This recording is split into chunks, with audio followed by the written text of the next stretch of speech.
আমাদের চ্যানেলের সমস্ত গল্প শুনতে এক্ষুনি সাবস্ক্রাইব করুন আমাদের ইউটিউব চ্যানেলটিকে। বেল আইকনে ক্লিক করতে ভুলবেন না সমস্ত গল্পের আপডেট এবং নোটিফিকেশনস সবার আগে পাওয়ার জন্য। নমস্কার, আমি সায়ন্তন, আপনি শুনছেন ফ্রিকি ফ্রাইডে স্টোরিজ।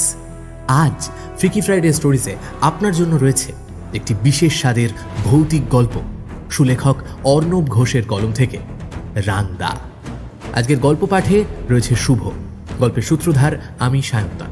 শুনতে থাকুন ফ্রিকি ফ্রাইডে স্টোরিজের আজকের বিশেষ নিবেদন অর্ণব ঘোষের কলম থেকে রাংদা।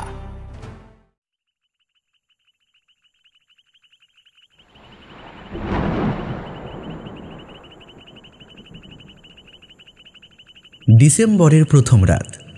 আকাশে মাঝে মধ্যেই খেলে যাচ্ছে বিদ্যুতের সাদা ঝলকানির আলো। একটা শীতল বাতাসের আদিম ছোঁয়া পাওয়া যাচ্ছে বাতাসে। গভীর পাহাড়ি জঙ্গলের একটা আবছা প্রতিচ্ছবি ফুটে উঠল তার মানস চক্ষে। সেখানে রয়েছে একটি নারী মূর্তি। দীর্ঘদেহী, লম্বা কালো কেশরাশি, কোমর অবধি বিস্তৃত। পিছন করে পদ্মাসনে বসে রয়েছে। তার সামনে একটা ভগ্নপ্রায় দেওয়াল দাঁড়িয়ে আছে। মূর্তিটা ধ্যানরত। জঙ্গলের ভিতর জায়গাটা ঠিক কোথায় সেটা বুঝতে পারছে না। রাতের স্বাভাবিক নিস্তব্ধতা ভঙ্গ করছে ঝিঝি পোকার ডাক। হঠাৎ করে কোথাও একটা পেঁচা তীব্র কর্কশ স্বরে ডেকে উঠল। হঠাৎ করেই সেই নারী মূর্তির শরীরটা একটু যেন কেঁপে উঠল। তারপর সে শুনতে পেল একটা চাপা গোঙানি তার মুখ থেকে ভেসে আসছে। গো গো শব্দে নয়, একটা অন্যরকম শব্দের মতো। হঠাৎ সামনের দেওয়ালের নিচ থেকে দাউ দাউ করে আগুন জ্বলতে থাকলো। কি প্রচণ্ড উত্তাপ যেন বাতাসে ছড়িয়ে পড়ছে। আগুনের হলদে আলোয় চারিদিকের প্রাকৃতিক দৃশ্যটা যেন আরো রহস্যময় হয়ে উঠল। ভাঙা দেওয়ালের মাথা ছুঁয়ে আগুনের লেলিহান শিখা যেন আকাশ ছুঁয়ে দেখতে চাইছে। তারপর ধীরে ধীরে সেই আগুন একটু একটু করে যেন গ্রাস করছে সামনের নারী মূর্তিকে। কিন্তু সেই মূর্তি নির্বিকার। মুখ থেকে এখনো তার গোঙানি শুনতে পাচ্ছে সে। তার শরীরের অনাবৃত অঙ্গ পুড়তে পুড়তে কালো হতে থাকলো। ধীরে ধীরে সেই পোড়া চামড়া আর মাংসল শরীরটা নিয়ে তেবড়িয়ে নারী মূর্তি উঠে দাঁড়াতে শুরু করল। এতক্ষণ পর বোঝা গেল নারী মূর্তির ঊর্ধ্বাঙ্গ নগ্ন। তার ঊর্ধ্বাঙ্গ এখন সম্পূর্ণ কালো হয়ে অনবরত আগুনে পুড়ে যাচ্ছে। কিন্তু ওটা কি? ধীরে ধীরে সেই নারী মূর্তির সামনের অংশ থেকে দুটো হাত তার ঘাড়ের পেছনে উদয় হলো, ঠিক যেন একটা বাচ্চা মায়ের কোলে উঠছে। তারপর তার মুখের আড়াল থেকে বেরিয়ে এলো আর একটা মুখ। সেটা দৃশ্যমান হওয়ার সাথে সাথে সেই মুখ থেকে উন্মোচিত হলো একটা বীভৎসতার দৃশ্য। তার মুখের একটা দিক সম্পূর্ণ পোড়া। চোখ বলতে শুধু সাদা মণি আর একটা কালো বিন্দু অবস্থান করছে। আর অন্যদিকে রাংদার মতো বীভৎস মুখাবয়ব। চোখটা বড় আর গোল, দুটো দাঁত সামনের দিকে বের করা, কালচে লাল হয়ে রক্তের বিন্দু বিন্দু ছাপ লেগে আছে তাতে।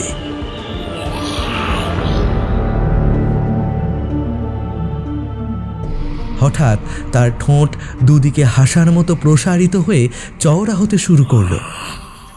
মুখ থেকে যেন লালা আর রক্ত মেশানো কষ পড়ছে। সেই বীভৎস নারকীয় মুখে অপার্থিব ভয়ঙ্কর হাসি আর তার সাথে চামড়া পোড়ার আবরণ সব মিলিয়ে যেন একটা অতিকায় বীভৎস কায়া রচনা করছে। বাতাসটা যেন হঠাৎ করেই খুব ভারী হয়ে এলো। একটা উটকো মরা পচা গা গোলানো গন্ধ নাকে এলো তার। সেই নারকীয় মুখ এবারে সেই দাঁত বের করেই অদ্ভুত খিলখিল করে হাসতে হাসতে বেশ মিহি ঋণে ঋণে কণ্ঠে বলল,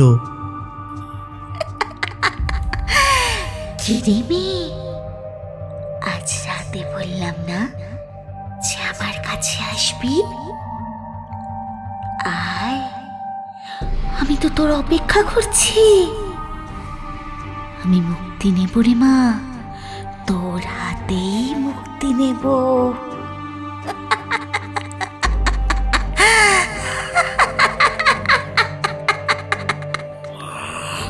কথাটা বলার সাথে সাথেই একটা চাপা খিলখিল বিকট অট্টহাসির শব্দে চারিদিক যেন ফেটে পড়ল।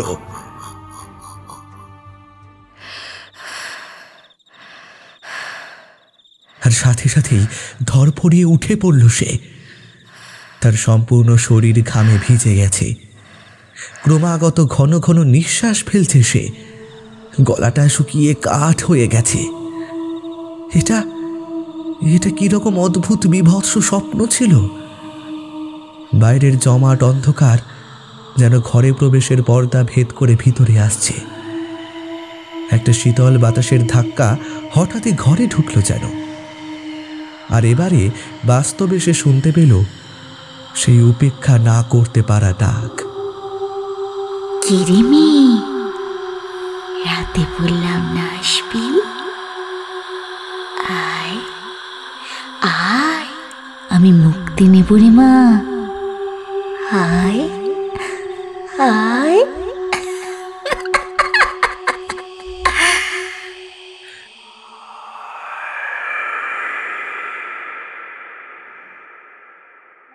নভেম্বরের এক ঘন অন্ধকার শীতল রাত।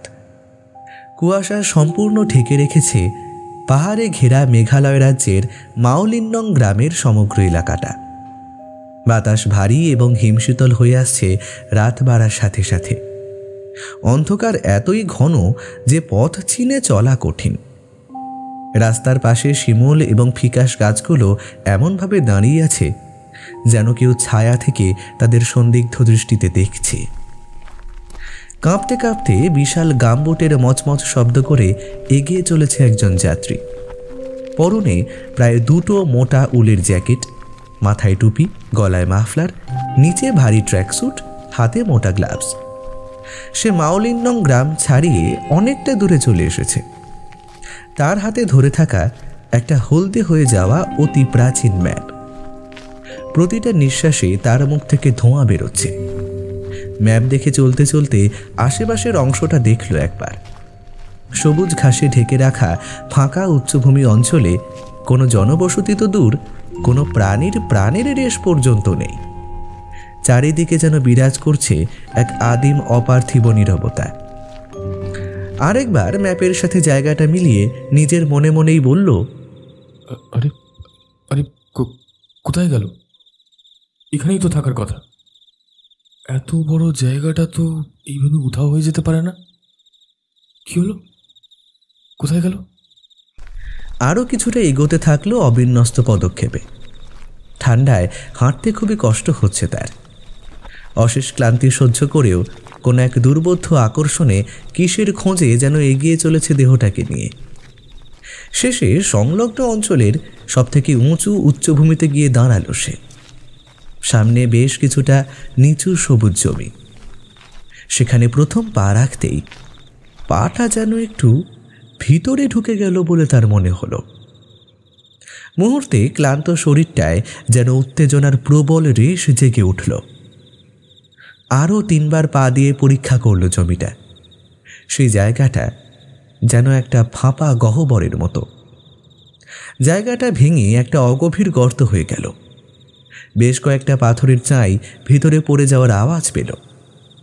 একটা উত্তেজনাপূর্ণ হাসির আওয়াজ তার মুখ থেকে বেরোলো। আশেপাশে একটা বড় পাথরের চাই খুঁজতে লাগলো সে, আর মুখে বলতে থাকলো একটাই কথা, পেয়েছি, এই তো পেয়েছি পেয়েছি। থাকবে না? থাকবে না মানে? হ্যাঁ, ওই জয়সওয়ালকে আমি বলেছিলাম এই শর্মার কোনো ভুল হয় না, এই এই তো এই তো পেয়েছি, এই তো পেয়েছি, ইয়েস ইয়েস। এই বলে একটা মাঝারি সাইজের পাথর সে কষ্টে সৃষ্টে টেনে আনলো সেই ফাঁপা ভূমির মাঝে। তারপর সেটাকে দুহাতে নিজের শরীরের সমস্ত শক্তি প্রয়োগ করে তুলতে তুলতে বলল, এখনই এখনই এই মুহূর্ত স্থির হয়ে যাবে। ইতিহাস মিথ্যে নাকি নাকি জয়সওয়াল মিথ্যে?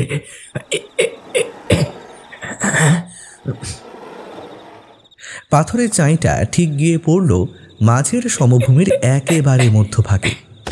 সাথে সাথে যেন ব্ল্যাক হোলের মতো একটা বিশাল আকার গর্ত সবকিছু নিজের অভ্যন্তরে টেনে নিল। উপরের সমভূমির মধ্যে সবুজের আবরণ সরে গিয়ে উন্মুক্ত হলো একটা বিশাল আকার চওড়া অগভীর খাদ।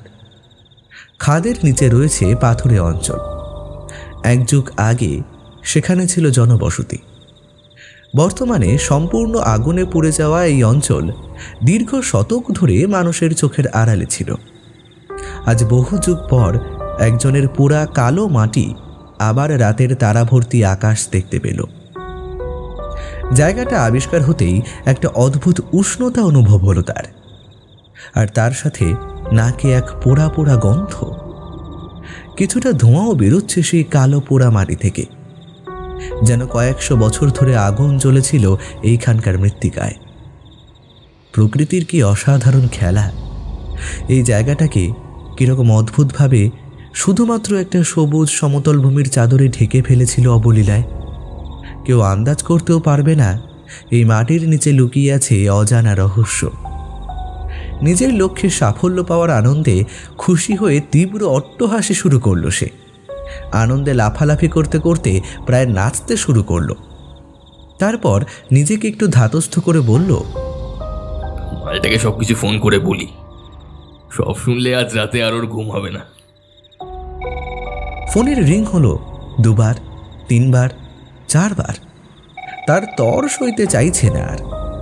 প্রত্যেকটা রিংয়ের সাথে সাথে বারবার বলতে লাগলো, ফোনটা তোল, ফোনটা তোল, ফোনটা তোল, ফোনটা তোল ভাই, ফোনটা তোল, পিক আপ দ্য কল। 8ম বারের বেলায় গিয়ে ফোন তুলল তার কাঙ্ক্ষিত মানুষটা। অত্যন্ত ঘুম জড়ানো আড়ষ্ট কণ্ঠে এসে জিজ্ঞেস করল, হ্যালো, এত রাতে কি হলো আবার? এই এই এই এই তোকে বলেছিলাম না নোলং এখানেই গেছে, হ্যাঁ? তুই বিশ্বাস করছিলি না? আরে আরে এদিকে এদিকে আমি এখনই। উফ, তুই রাত বেরোতে গাঁজা করি গল্প বলতে আমাকে ফোন করেছিস, হ্যাঁ? এই এই এই আরে কিসের গাঁজাখুরি? শোন, আমি এখন নোলংয়ের উপরেই দাঁড়িয়ে আছি।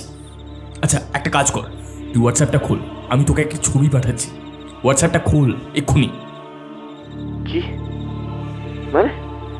তুই মেঘালয় কখন গেলি? কিছু জানালি না কেন?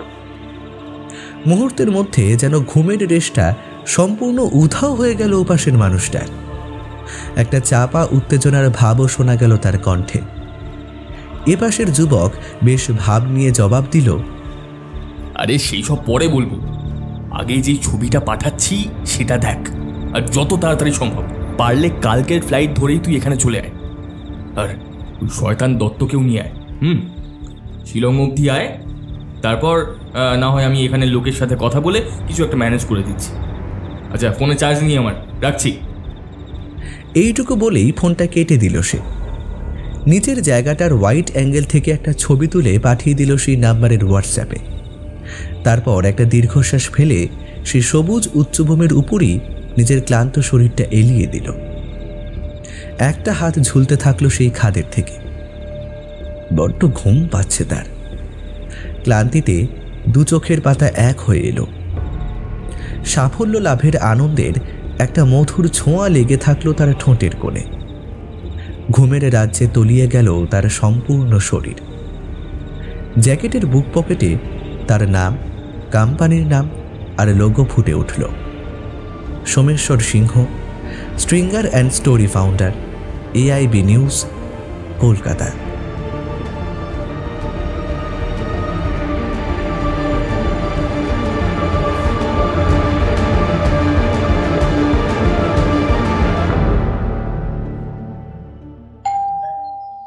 কলিং বেলের শব্দে আস্তে আস্তে এগিয়ে গেল বছর 50-এর বৃদ্ধা। দরজা খুলতেই দেখল একজন যুবতী নারী দাঁড়িয়ে আছে তার সামনে। একটা মিষ্টি হাসি হেসে এসে জিজ্ঞেস করল, নমস্কার, আমার নাম পল্লবী মুখার্জি। কালপুরুষ প্রকাশনী থেকে আমি আপনাকে ফোন করেছিলাম। ও হ্যাঁ হ্যাঁ, এসো এসো, ভেতরে এসো। পল্লবী জুতো খুলে ভিতরে ঢুকে সোফার উপরে বসল। ঘরে ঢুকতেই একটা উটকো চাপা গন্ধ নাকে এলো তার, কিন্তু প্রথমটায় অতটা গা করল না সে। বেশ মধ্যবিত্ত পরিবারের ঘর, খুব একটা ঝকঝকে মার্কা চালচলন চোখে পড়ল না। বৃদ্ধা জিজ্ঞেস করল, তুমি কি চা খাবে? না না, আপনি এত ব্যস্ত হবেন না। আসলে আমি শুধু আপনার এই গল্পটার জন্য এসেছি। সে আমি জানি, তবু তুমি প্রথমবার এলে। হে একটু দাঁড়াও, আমি চা করে আসছি, বেশিক্ষণ লাগবে না। তিনি চা বানানো শুরু করলে পল্লবী একটু ঘরটা দেখতে থাকল। আগেই বললাম, 4-5টা মধ্যবিত্ত পরিবারের মতোই ঘর। একদিকে গ্রিল দেওয়া লম্বা বারান্দা, অন্যদিকে আরেকটা ঘর। আর সে যেখানে বসে আছে সেখানে একটা বসার জায়গা আর ডাইনিং। এখানে একটা বইয়ের সেলফও আছে। তবে সমস্যা একটাই, সেই যে ঘরে ঢোকার পর থেকেই একটা অদ্ভুত গন্ধ নাকে আসছে, অনেকটা ওই ইঁদুর মরা পচা গন্ধের মতো। যত সময় যাচ্ছে ততই যেন গন্ধটা আরও বাড়ছে। এইটুকু সময় কীরকম অস্বস্তি লাগছে তার। তবে বৃদ্ধার মধ্যে কোনো রকম অস্বস্তির লক্ষণ দেখল না সে। ব্যাগ থেকে রুমাল বের করে নাক চাপা দিল সে। বৃদ্ধা এসে চা দিয়ে গেল তার সামনে, কিন্তু অদ্ভুতভাবে তার নাকে রুমাল চাপা দেখে কিছুই বলল না। আর 1 কাপ চা সে তাদের শোয়ার ঘরে নিয়ে যেতে যেতে বলল, এই যে সকাল থেকে কিন্তু 3 কাপ চা হয়ে গেল। সকালের কোটা শেষ, আবার রাতে পাবে। খুব সম্ভবত তার স্বামীকে চা দিয়ে এলো। তারপরে নিজে 1 কাপ চা নিয়ে এসে হাসতে হাসতে বসে বলল, হ্যাঁ, আজকাল একটু বেশি গন্ধ বেরোয়। আসলে অনেক দিন ওই দিকটায় পরিষ্কার করা হয়নি তো। একলা মানুষ, আর পেরে উঠি না। জানো, কাজের লোকও সেরকমভাবে পাই না। তবে থাকতে থাকতে গন্ধটা আমার সহ্য হয়ে গেছে। পল্লবী ভাবল ঘরের কোনো অংশ নোংরা হয়ে গেছে বলেই গন্ধ বেরোচ্ছে হয়তো। সেখানে হয়তো কোনো ইঁদুর মরে পড়ে আছে। বুড়ো মানুষ একলা সব দিক সামাল দিতে পারে না। সে বেশি আর আমল না দিয়ে চায়ে চুমুক দিল। চাটা বেশ ভালোই হয়েছে। নিজের ব্যাগ থেকে টেপ রেকর্ডারটা বের করতে করতে বলল, আপনি আমাদের প্রকাশনীকে যে স্টোরির হিন্ট দিয়েছিলেন সেটা আমাদের খুবই ইন্টারেস্টিং লেগেছে। আপনার জীবনের সাথে কিছু ঘটে যাওয়া ঘটনার কথা বলেছিলেন। বৃদ্ধা এক দৃষ্টিতে তাকিয়ে রয়েছে তার দিকে। চায়ে চুমুক দিতে দিতে ঘাড় নেড়ে হ্যাঁ বুঝিয়ে দিল। টেপ রেকর্ডার অন করে সামনের টেবিলে রেখে পল্লবী বলল, Pallabi Mukherjee, editor of Kalpurush. Next voice Rohini Dutta.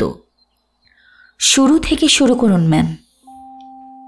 কলকাতার পার্ক স্ট্রিট অঞ্চলে একটি আইকনিক বেকারি এবং ক্যাফে, যা শহরের ঐতিহ্য এবং ঐশ্বর্যের প্রতীক হল ফ্লুরিস। আধুনিক এবং বিদেশি কন্টিনেন্টাল ব্রেকফাস্টের জন্য এই শহরে অথেন্টিক রেস্টুরেন্ট বলতে এটাই বোঝায়। হোটেলে ঢুকে 2টো কাপকেকের অর্ডার দিয়ে অপেক্ষা করছিল অভিনব জয়সওয়াল। আর রোহিণী বরাবরই একটু লেট করে আসে সব জায়গায়। সাধেকি আর সোমেশ্বর সবসময় ওকে খোঁটা মারে যে মিস দত্ত সব জায়গায় লেট। আজও প্রায় আধ ঘন্টা হয়ে গেল। অভিনব আর একবার ঘড়িতে চোখ ফেলল, আর সাথে সাথে দরজা খুলে প্রায় হন্তদন্ত হয়ে রোহিণী তার সামনের চেয়ারে বসেই প্রায় উত্তেজিত হয়ে বলল, ওই সিংহের এত সাহস, একা একা কাউকে না জানিয়ে মেঘালয়ে চলে গেল। কথাটা একরকম এত জোরেই বলল রোহিণী যে আশেপাশের কয়েকজন তাকিয়েই ফেলেছিল তার দিকে। অভিনব চোখের ইশারায় বিষয়টা বুঝিয়ে বলল, একটু আসতে বল। আর আমাদেরও যেতে বলেছে। ও নাকি ওই নুলং জায়গাটা খুঁজে পেয়েছে, কাল রাতে ছবি পাঠিয়েছে। পেলো কি করে? কি জানি, শুনেছিলাম তো ওর কাছে নাকি ওর দাদুর রেখে যাওয়া একটা ম্যাপ ছিল।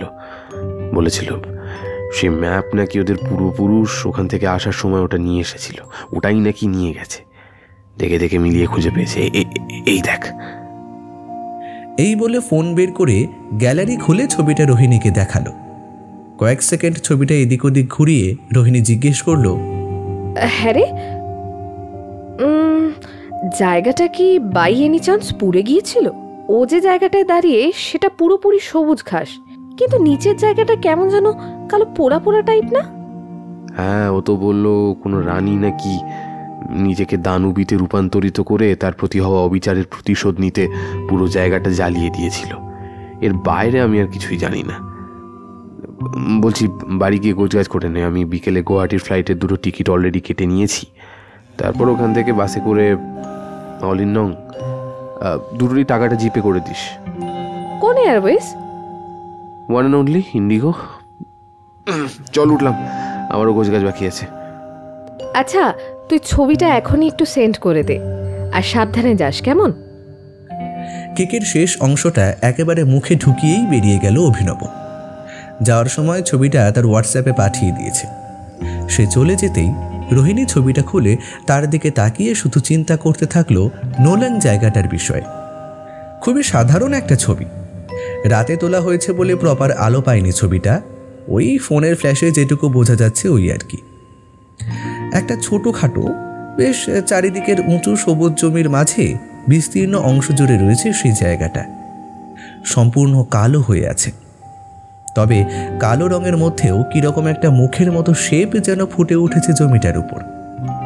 ঠিক কীরকম সেই অবয়বের মুখ তা বোঝা যাচ্ছে না, কিন্তু ছবিটা দেখার পর থেকেই তার এরকম অদ্ভুত একটা অজানা টান কেন অনুভব হচ্ছে জায়গাটার উপর তা সে জানে না।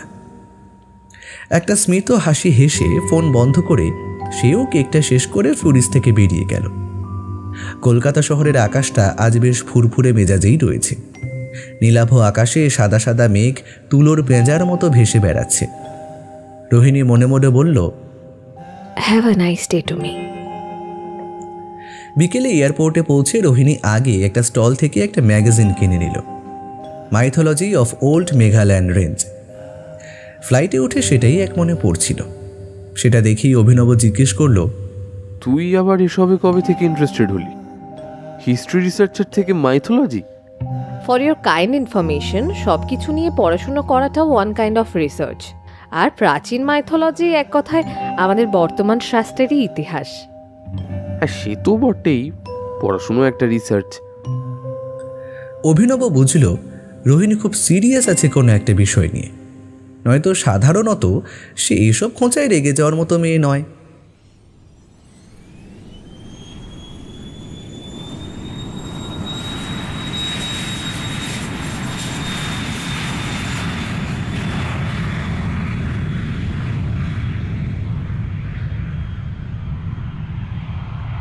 প্লেন ছাড়ল নির্দিষ্ট সময়। জানালার ধারের সিটে বসে অনুভব হেডফোনে একটা হিন্দি গান চালিয়ে দিল। বাইরের নীল সাদা মেঘের উপর বিকেলের পরন্ত সূর্যের হলদে আলো পড়ে যেন এক অভূতপূর্ব মায়াবী আলো ছায়ার সৃষ্টি হলো।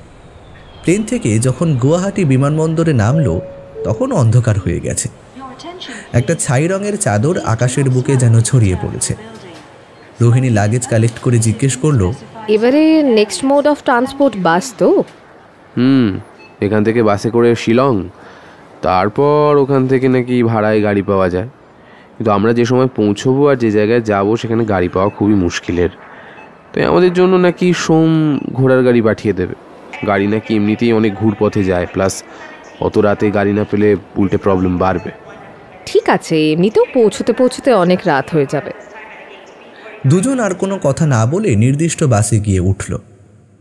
কলকাতা থেকে কেনা কিছু ড্রাই ফ্রুটস আর চিপস দিয়ে নিজেদের খিদেটা অল্প হলেও মিটিয়ে নিল।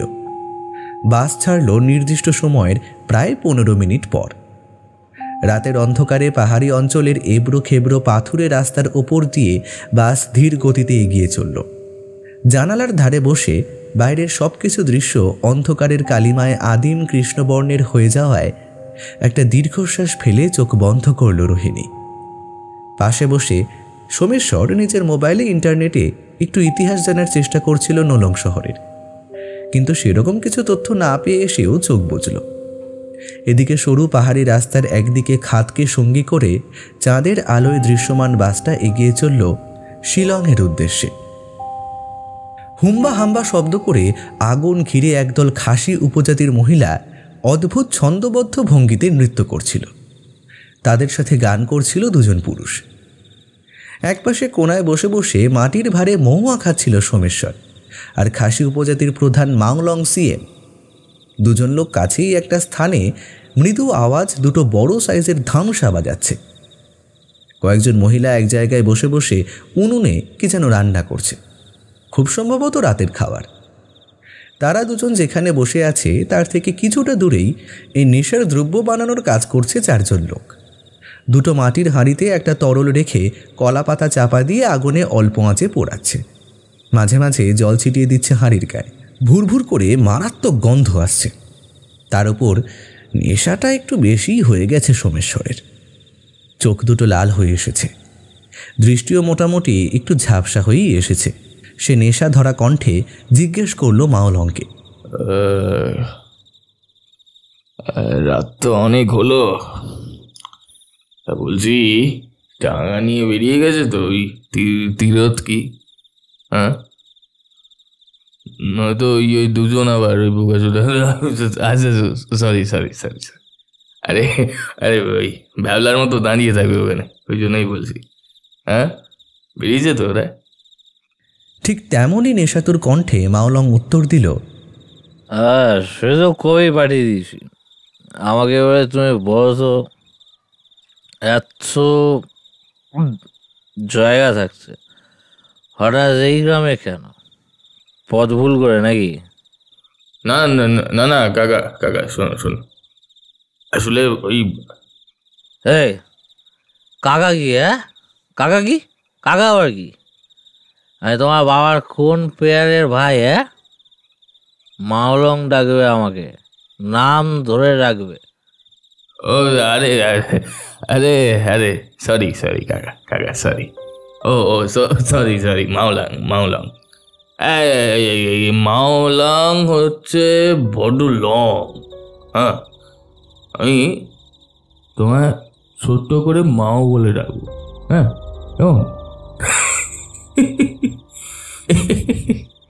হ্যাঁ, মাও চলবে। হ্যাঁ, আমি এসেছিলাম ওই ওই নোলং দেখতে। ও জায়গা নেই, পুরো ছাই। ছাই দেখতে এত দূর এসছো?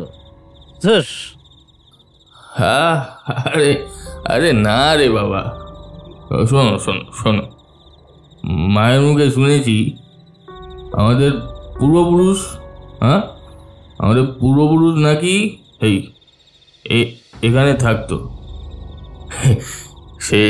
সেটাই দেখতে এসেছিলাম, কেমন কেমন করে থাকতো আর কি, কোথায় থাকতো।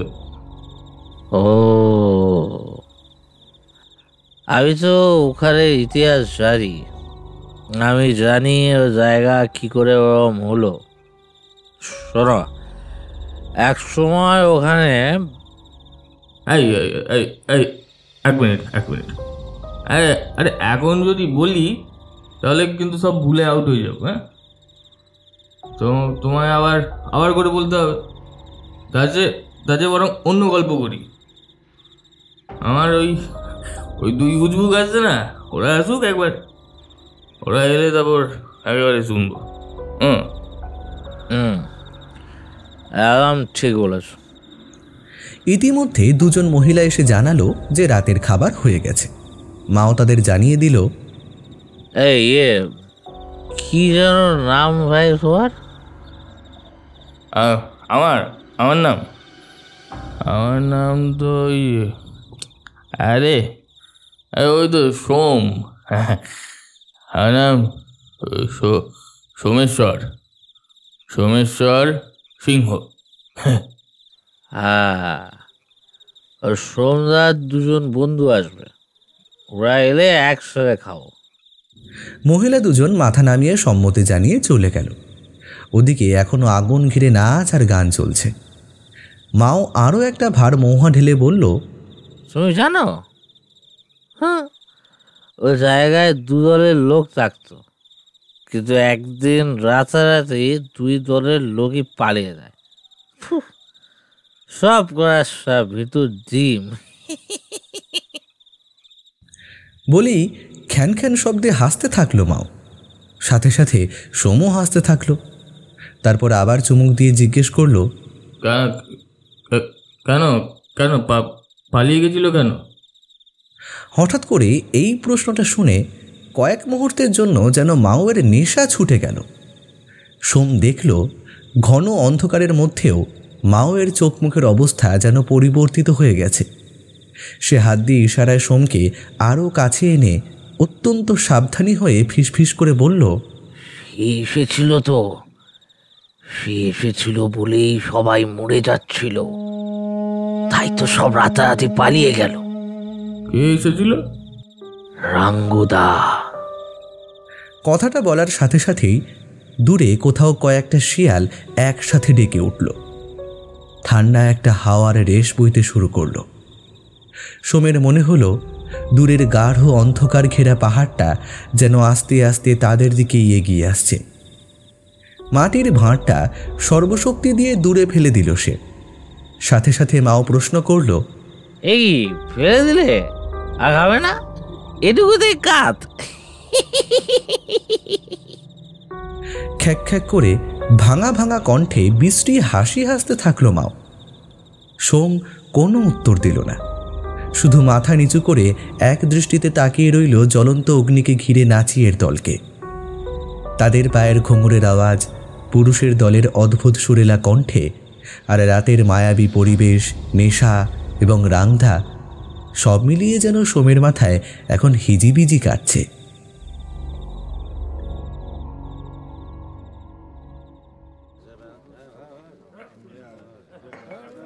শিলং বাসস্ট্যান্ড থেকে বেশ কিছুটা দূরে একটা ফাঁকা জায়গায় রোহিণী দাঁড়িয়েছিল।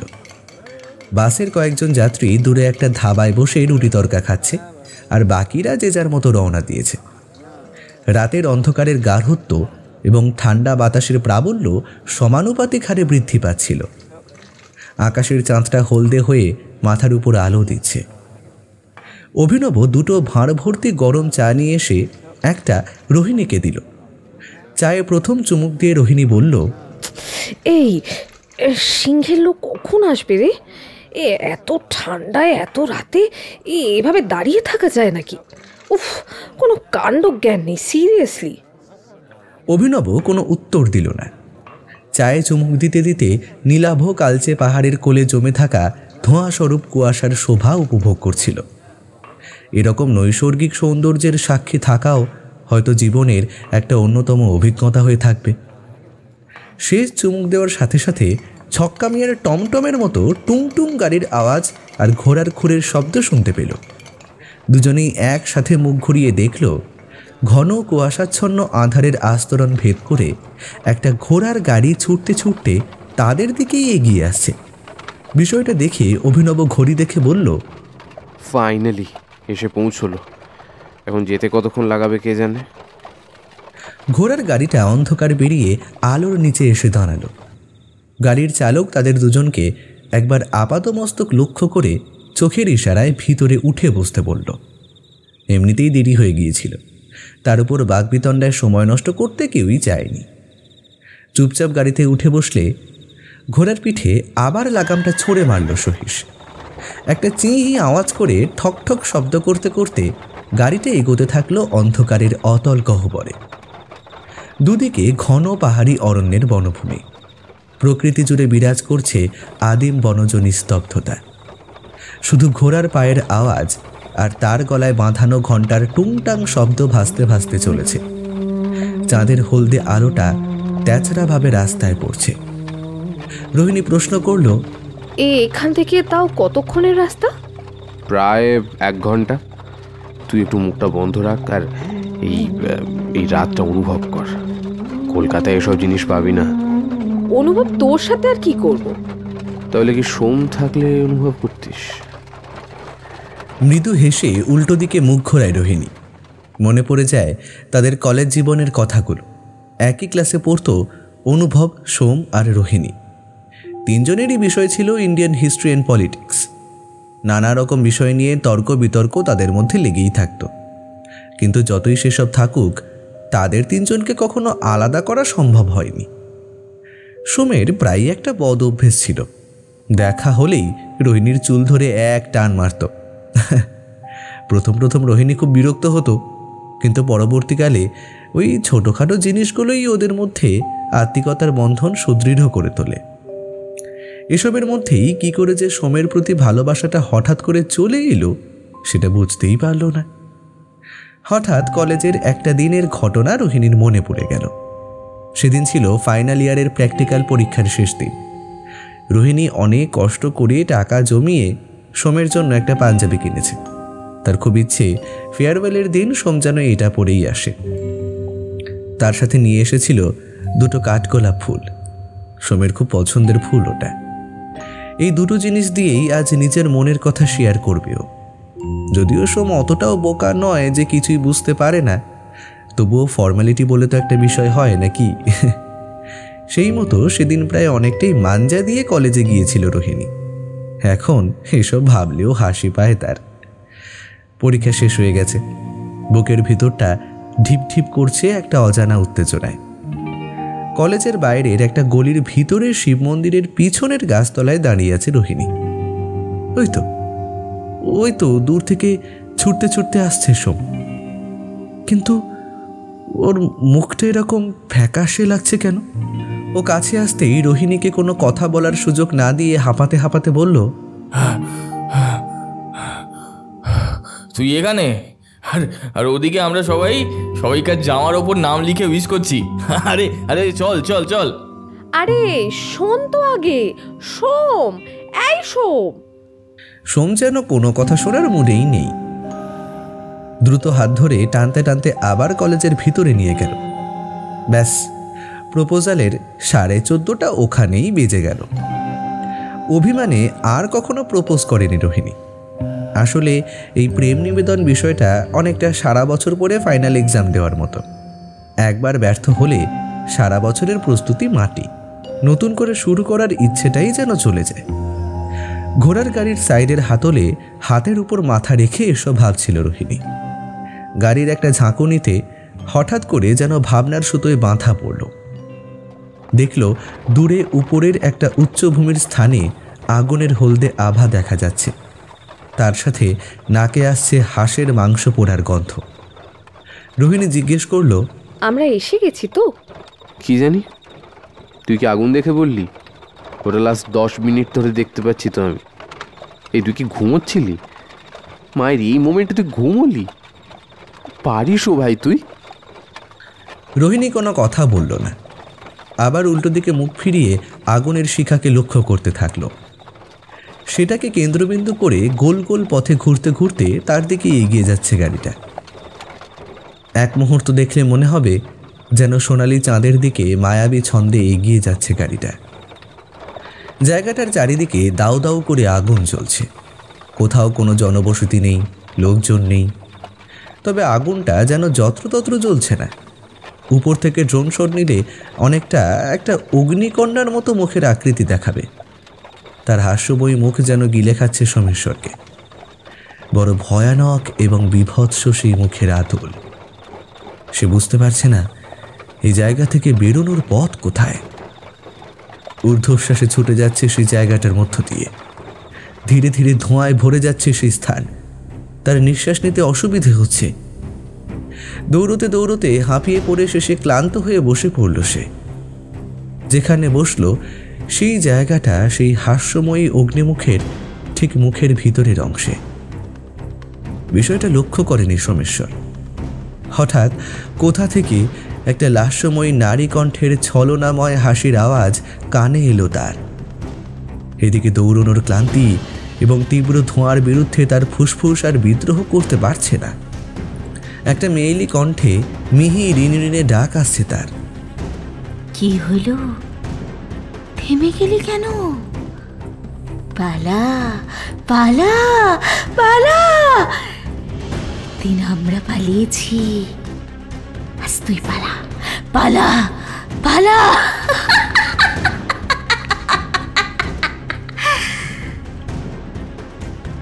কথাটা বলেই তীব্র অট্টহাসিতে ফেটে পড়ল সেই কণ্ঠ।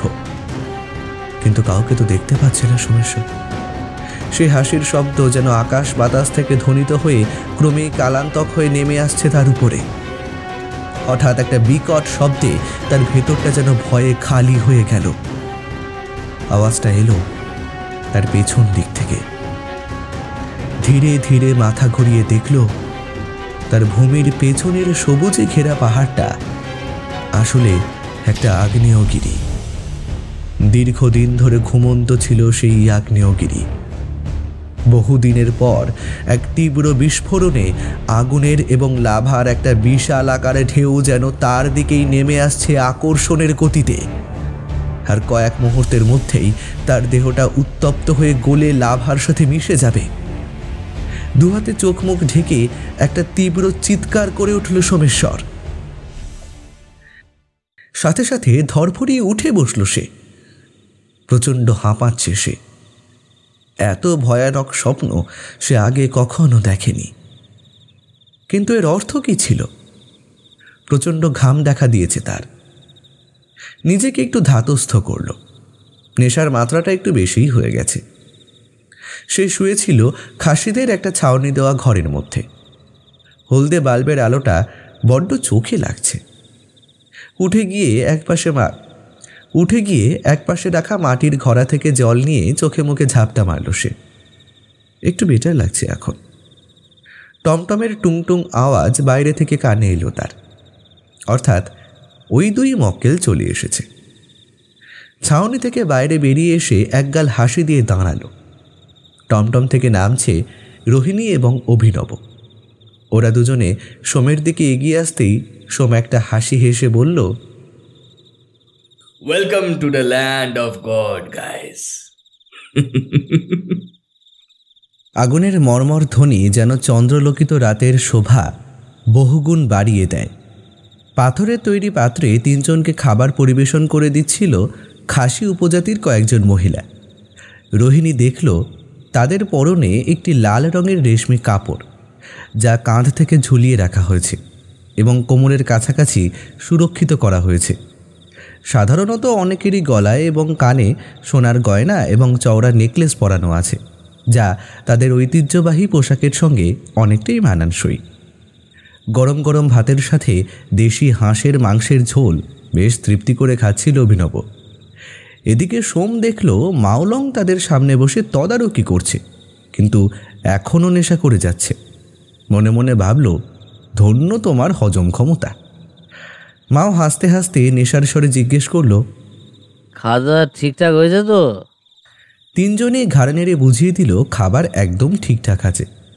খাওয়া শেষে মাও বলল, আজ বিশ্রাম না তোমরা, কাল সকালে উঠে নোল দেখতে যাব।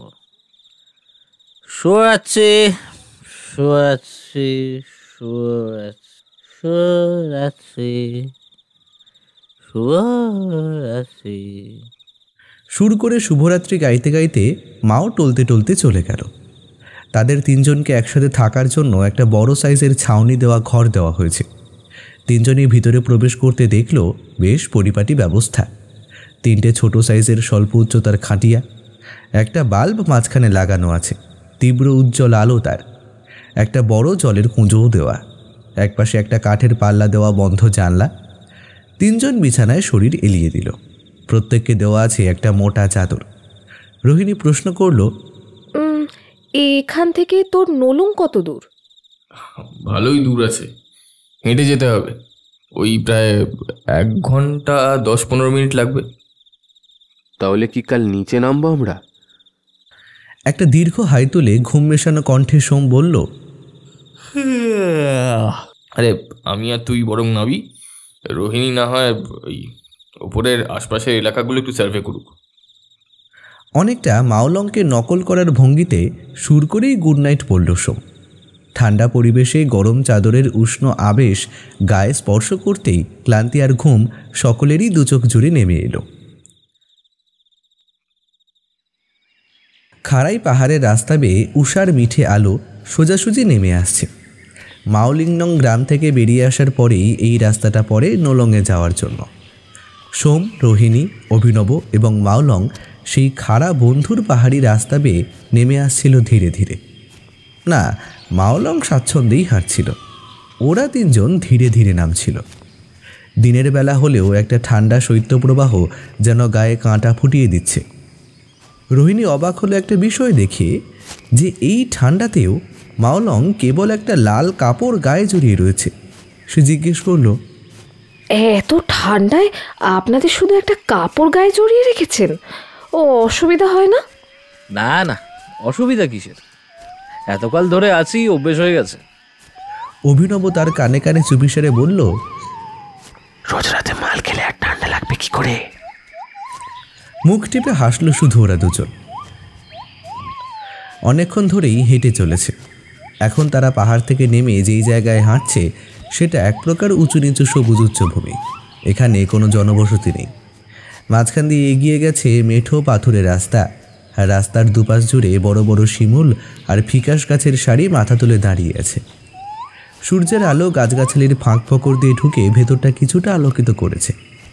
রাতের বেলায় কী অবস্থা হয় সেটা ওরা বুঝতেই পারল। হাঁটতে হাঁটতে তারা এসে পৌঁছল সেই ফাঁকা স্থানের সামনে। অভিনব আর রোহিণী স্তম্ভিত হয়ে সেই দিকে তাকিয়ে রইল। তাদের মধ্যে বিস্ময়ের অন্ত রইল না। এতদিন তারা ইন্টারনেট আর বইতে যে বিষয়ের কথা পড়ত সেটা চোখের সামনে প্রত্যক্ষ করার মধ্যে একটা আলাদা রোমাঞ্চকর অনুভূতি হচ্ছে।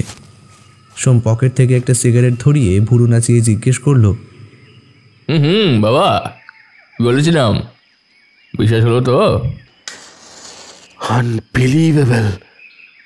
বিস্ময়ে অভিনবর মুখ থেকে এই একটাই কথা বেরোলো।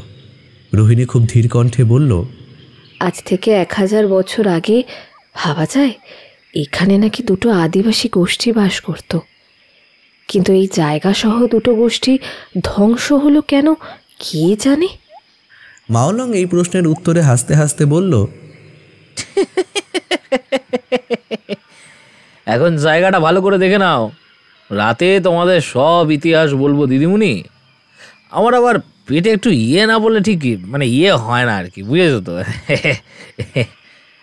ইতিমধ্যে সোম আর অভিনব ব্যাগ থেকে দুটো শক্ত স্ট্র্যাপওয়ালা আংটা বের করে এনেছে। উপরের মাটিটা বেশ ভালোই শক্ত। কয়েকবার পা দিয়ে ঠুকে দেখল সোম। তারপর একটা বড় সাইজের লম্বা গজাল বের করে আনলো ব্যাগ থেকে। দুটোকে মাটির উপর শক্ত করে গেঁথে দিয়ে নিজেদের গায়ে জড়ানোর বেল্টের স্ট্র্যাপের শুরুতে লোহার হুকটা গজালের সাথে আটকে দিল। তারপর সেই স্ট্র্যাপ ধরে ধীরে ধীরে নিচে নামা শুরু করলো। মাওলং হাসতে হাসতে বলল, তোমরা কাজ করো কেমন, আমি একটু আশেপাশে ঘুরে দেখি। হ্যাঁ। মাওলং হাঁটতে হাঁটতে অন্যদিকে চলে গেল। ততক্ষণে ওরা নিচে নামতে নামতে প্রায় আধা রাস্তা নেমে গেছে।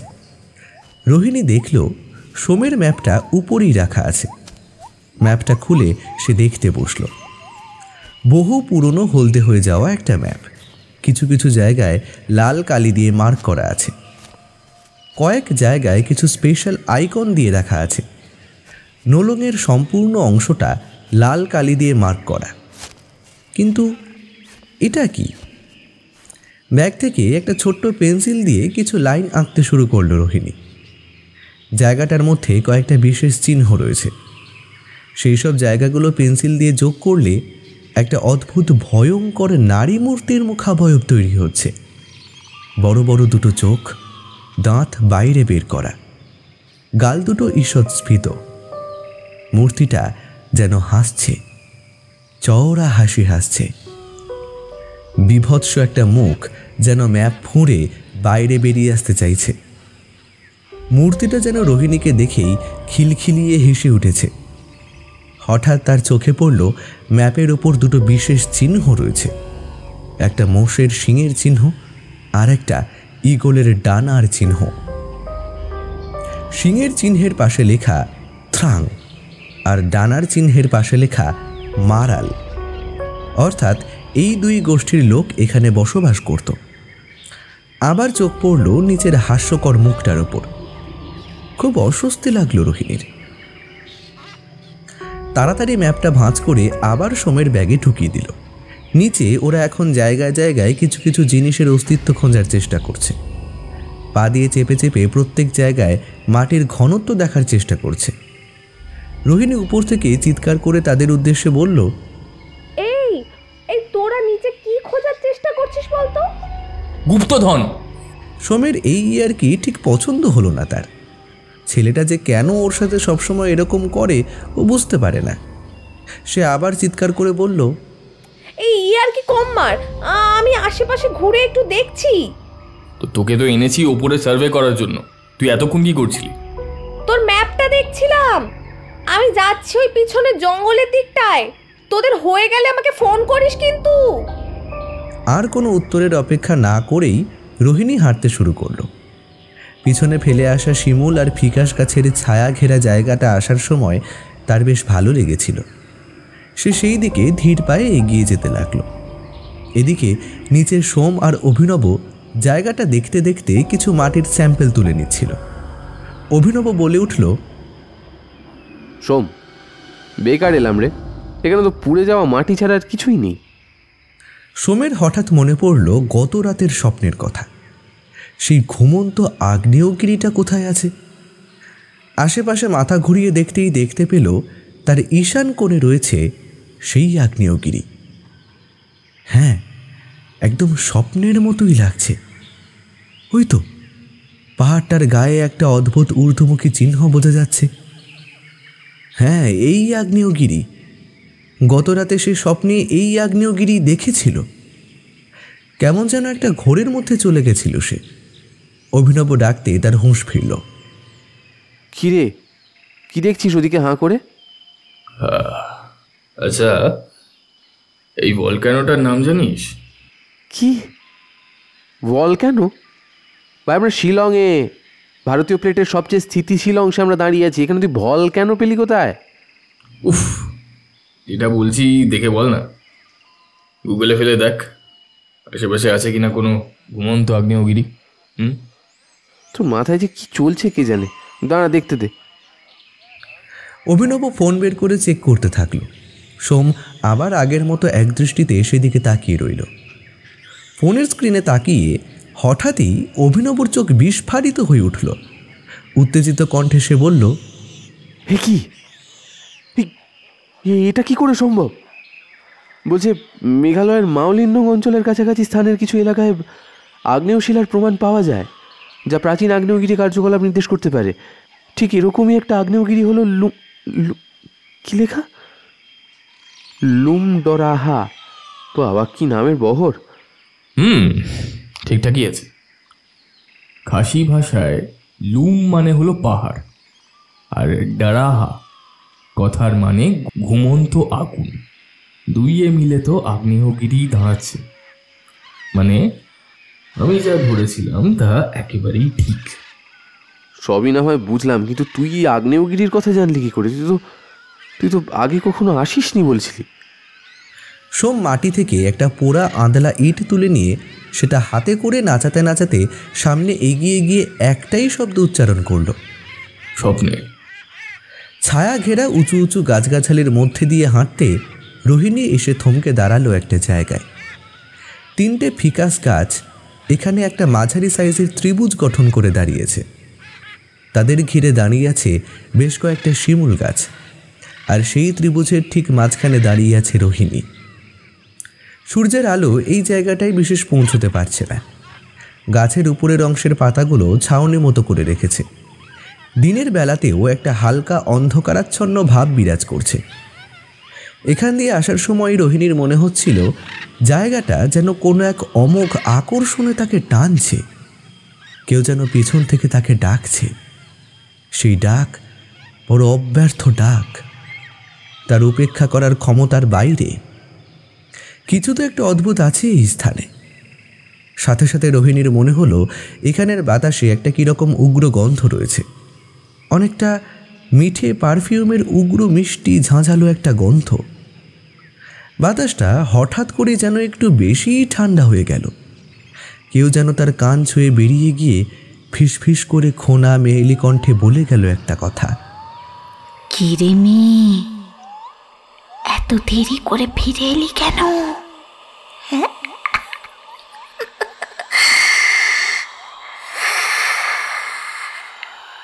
সাথে সাথে এক ঝটকায় পিছনে ফিরে তাকালো রোহিণী। মুহূর্তের মধ্যে আবার সেই কণ্ঠ শুনতে পেল। কেমন যেন একটা নেশা ধরানো আবেশ আছে ওই কণ্ঠে।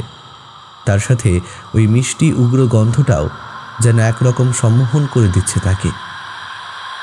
কি রে, ভয় পাচ্ছিস নাকি? ভয় কি? তুই তো আমারই বংশধর, কিন্তু আমারই বংশধর হয়ে তুই ওই শয়তান ত্রালের বংশের ছেলের সাথে ঘুরছিস। আরে, যারা আমাদের পালাতে বাধ্য করলো তাদের সাথে তুই। অনুগত ভৃত্যের মতো যেন স্থাণু হয়ে দাঁড়িয়ে কথাগুলো শুনছিল রোহিণী। কণ্ঠটা আবার বলে চলল, ভুল যখন করেছিস তার প্রায়শ্চিত্ত করতে হবে। আমাকে মুক্তি দে। বহু বছর ধরে এই জঙ্গলে বন্দি হয়ে আছি, পাথরের মূর্তির মধ্যে আর ভালো লাগে না, বড় কষ্ট হয় আমার। আমায় মুক্তি দে, মুক্তি দে আমায়। শেষ কথাগুলোর মধ্যে কেমন যেন একটা আরতি, একটা কান্না ভেজা কণ্ঠের অনুরোধের ছাপ পাওয়া গেল। প্রায় একরকম ঘোরের মধ্যেই রোহিণী সেই অদৃশ্য শব্দকে উত্তর দিল, কোথায় বন্দি হয়ে আছেন আপনি? এই জঙ্গলেই আমার একটা ভাঙা প্রতিষ্ঠান আছে, সেখানে আমার মূর্তি আছে। বহুদিন এই জঙ্গলে সবুজে আটকে আছি। তুই এই সবুজের স্পর্শ সরিয়ে আমাকে মুক্তি দিস মা, আজ রাতে। হ্যাঁ হ্যাঁ, আজ এই রাতে আমাকে মুক্তি দিস। কিন্তু কিন্তু আমি কেন মুক্তি দেব তোমায়? তুই দিবি, তুই দিবি, তুই দিবি, তুই দিবি, কারণ তুই তো আমাদেরই একজন রে। তোর শরীরে যে আমাদের চিহ্ন আছে, তাই তোকেই মুক্তি দিতে হবে। নিজের পূর্বপুরুষদের জন্য এটুকু করবি না? হ্যাঁ। কথাটা শেষ করে একটা ঋণে ঋণে অট্টহাসির মতো শব্দ তার কানে এলো। চোখের সামনে দৃষ্টিটা হঠাৎ ঝাপসা হয়ে এলো। মাথার ভেতরটা কেউ যেন ধীরে ধীরে খালি করে দিতে থাকলো। নিজের শরীরকে আর ধরে রাখতে পারল না রোহিণী। জ্ঞান হারানোর পূর্ব মুহূর্তে খুব আদো স্বরে উচ্চারণ করল, আপনি কে? পাতালের গহীন অভ্যন্তরের থেকে উঠে আসা অত্যন্ত ক্ষীণ কণ্ঠে হিস হিসে শব্দে উত্তর এলো, রাংদা।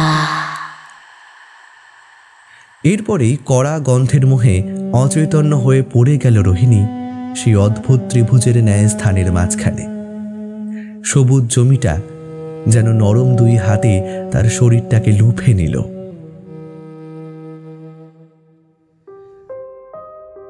ক্রমশ সুড়ঙ্গের ভেতর দিয়ে ঢুকে যাচ্ছিল সোম আর অভিনব। মোবাইলের ফ্ল্যাশ জ্বালিয়ে অন্ধকার দূর করে খুব সাবধানে তারা এগিয়ে যাচ্ছিল। পোড়া জায়গাটায় শেষ প্রান্তে একটা বড় পাথর দিয়ে চাপা দেওয়া ছিল এই সুড়ঙ্গ। পাহাড়ের গা কেটে মাঝখান দিয়ে বানানো হয়েছে এই পথ। সুড়ঙ্গে প্রবেশের মুখে উপরে একটা মূর্তি দেখেছিল ওরা, একজন রাক্ষসের মতো দেখতে মূর্তি। তারপর পাথর সরিয়ে প্রবেশ করেছে সেই অতল গহ্বরে। একটা কলকল শব্দে জলধারার আওয়াজ শোনা যাচ্ছে। তারপর হঠাৎই সুড়ঙ্গের ভিতরের বাতাসটা ঠান্ডা হতে শুরু হলো। কোনো কথা না বলে তারা এগিয়ে যেতে থাকলো অত্যন্ত সন্তর্পণে। নিচে রাস্তা একদম মসৃণ, মনে হচ্ছে কেউ যেন এখান দিয়ে যাতায়াত করার জন্যই এই রাস্তাটা তৈরি করে রেখেছে। হাঁটতে হাঁটতে একটা স্থানে এসে থমকে গেল তারা। সামনে রাস্তা বন্ধ, ঠিক যেমন বাইরে পাথর দিয়ে সুড়ঙ্গের মুখ বন্ধ ছিল, তেমনি বেরোনোর মুখটাও বন্ধ করে রাখা। সোম পাথরের গায়ে কান লাগিয়ে কি যেন একটা শুনল। হ্যাঁ, জলের আওয়াজটা স্পষ্ট আসছে। সে মোবাইল পকেটে ঢুকিয়ে বলল, এর পিছন থেকেই তো জলের আওয়াজ আসছে। এই হাত লাগাতো, এই পাথরটাকে সরাতে হবে। দুজন মিলে অনেক টানা হ্যাঁচড়া করে পাথরটা গড়িয়ে দিল একপাশে। একটা তীব্র আলোর ঝলকানি সাথে সাথে তাদের চোখে এসে বিদ্ধ করল। কয়েক মুহূর্ত দুজনে হাত দিয়ে চোখ ঢেকে রাখল। তারপর হাত সরাতেই দেখল সামনে এক অদ্ভুত দৃশ্য। স্তম্ভিত বিস্মিত কোনোভাবে স্পষ্ট করে তাদের অবস্থা বিবরণ করতে পারে না।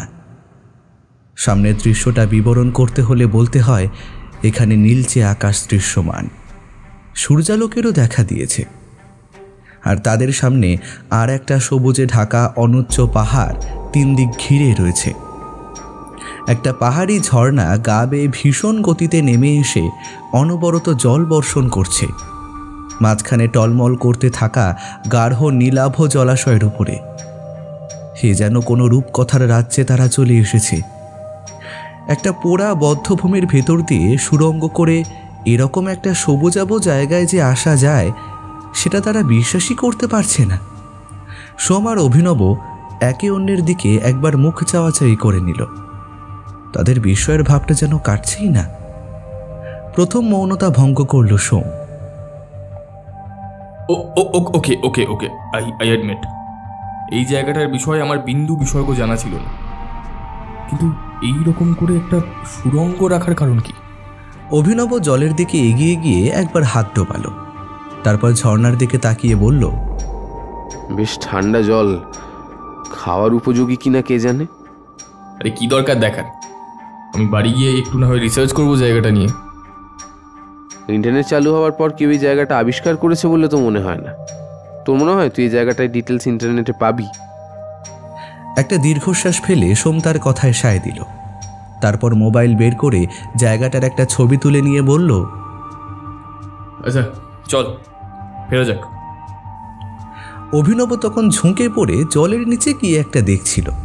সোম আবার জিজ্ঞেস করল, কিরে কি দেখছিস? জলের নিচে কিছু রয়েছে, ঠিক কি বুঝতে পারছি না। কি আছে?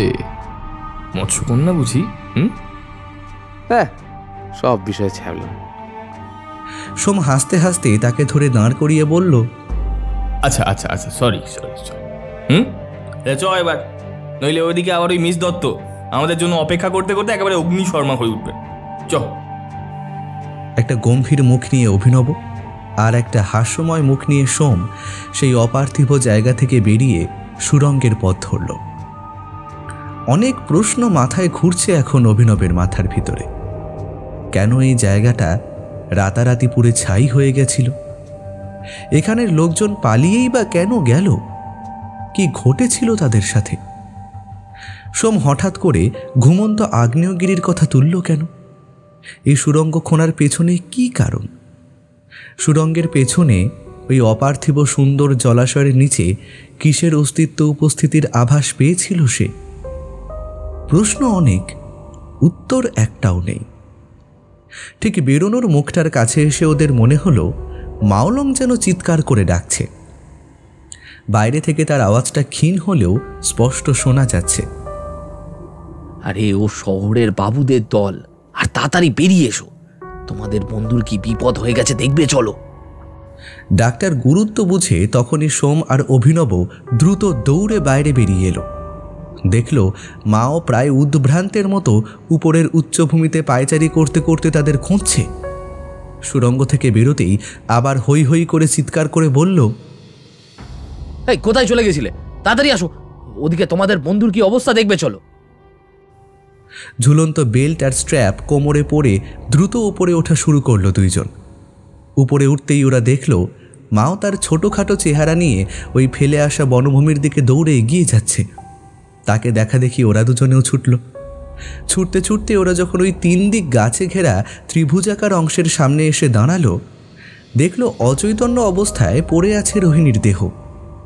সোম ছুটে গিয়ে নিজের কোলে তার মাথা রেখে তাকে ডাকল, রোহিণী, এই এই রোহিণী, আরে রোহিণী, আরে আরে এই রোহিণী, কি হলো?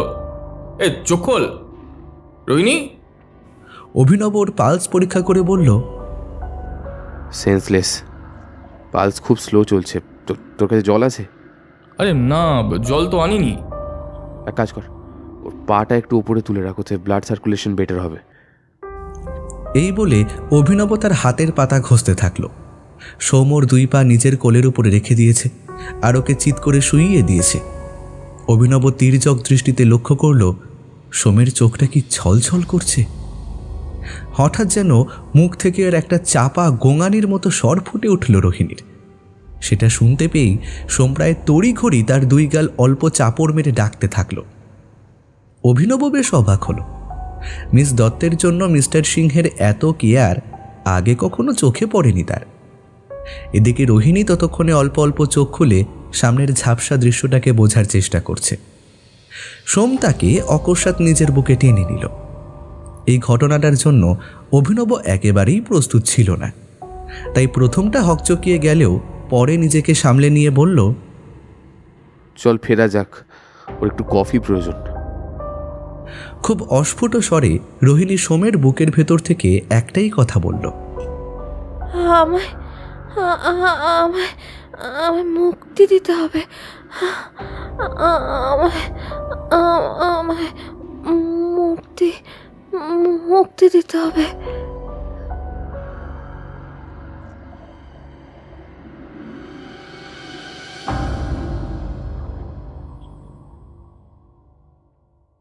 অন্যান্য চরিত্রে আমার সাথে ছিল আর্য, তৃষা, রুবিনা, সৌরভ এবং সৃষ্টি। গল্পের শব্দ সংযোজনে ছিল পিয়ালি। আবহ সঙ্গীত ও স্পেশাল এফেক্টসে ছিল আর্য ও শঙ্খ। এই গল্পের নাট্যরূপ নির্মাণে ছিল উমা। গল্পের প্রচ্ছদ নির্মাণ করেছেন শ্রী শুভদীপ বন্দ্যোপাধ্যায়। কেমন লাগলো আজকের গল্পটা?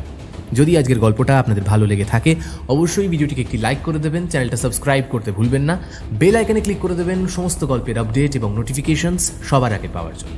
আগামী পর্বে আবার দেখা হবে আপনাদের সাথে। সবাই ভালো থাকবেন, সুস্থ থাকবেন। নমস্কার, শুভরাত্রি।